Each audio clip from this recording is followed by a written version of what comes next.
Shalom pemirsa yang diberkati Tuhan. Bertemu kembali dalam seri pelajaran Sekolah Sabat. Mengawali pembelajaran kita, mari kita sama-sama berdoa. Ya Tuhan Bapa kami dalam surga, saat ini Tuhan kami datang memohon kuasa Roh Kudus Tuhan, boleh menolong dan mengajari kami. Bila mana kami akan belajar sebagian dari firman-Mu, biarlah Tuhan tuntun kami dan ajari kami, sehingga kami dapat mengerti dan memahami rencana Tuhan dalam kehidupan kami. Terpujilah nama-Mu Tuhan dari sekarang sampai selama-lamanya. Dalam nama Yesus kami berdoa. Amin. Pelajaran Sekolah Sabat 13 April 2024. Judulnya, Terang Bersinar Dalam Kegelapan. Untuk pelajaran pekan ini, kita baca buku Yohanes pasal 8 ayat 44 dan buku Amsal pasal 23 ayat 23. Demikian juga kita bisa buka buku Kisah Para Rasul pasal 20 ayat 27 sampai 32. Selanjutnya 2 Tesalonika 2 ayat 7 sampai 12 dan buku Mazmur pasal 119 ayat 105, ayat 116 dan 130.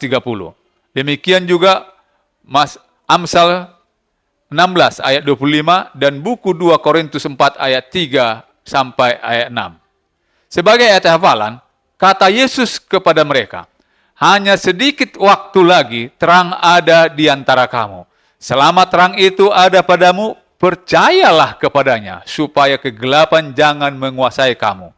Barang siapa berjalan dalam kegelapan, ia tidak tahu kemana ia pergi. Yohanes 12 ayat 35.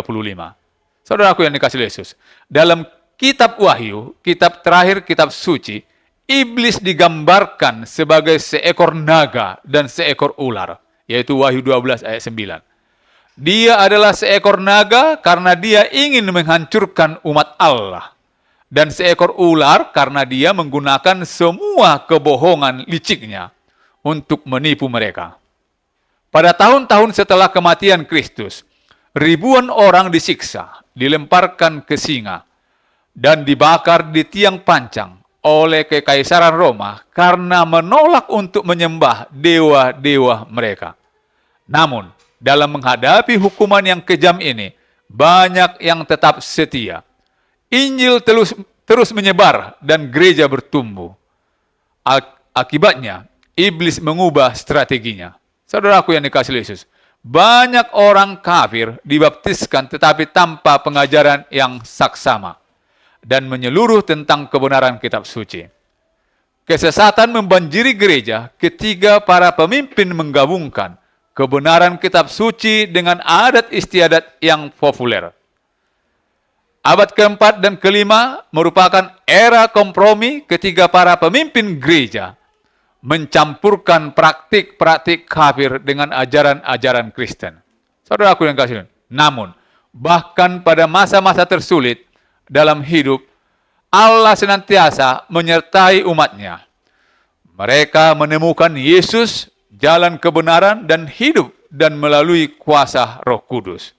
Mereka berdiri teguh, bahkan dalam menghadapi tekanan yang luar biasa, untuk menyerah pada keyakinan hati nurani mereka.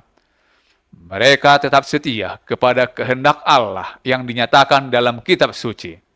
Dan dengan teguh berdiri teguh untuk kebenaran firman-Nya, terlepas dari tekanan yang diberikan kepada mereka, baik secara terang-terangan maupun secara halus.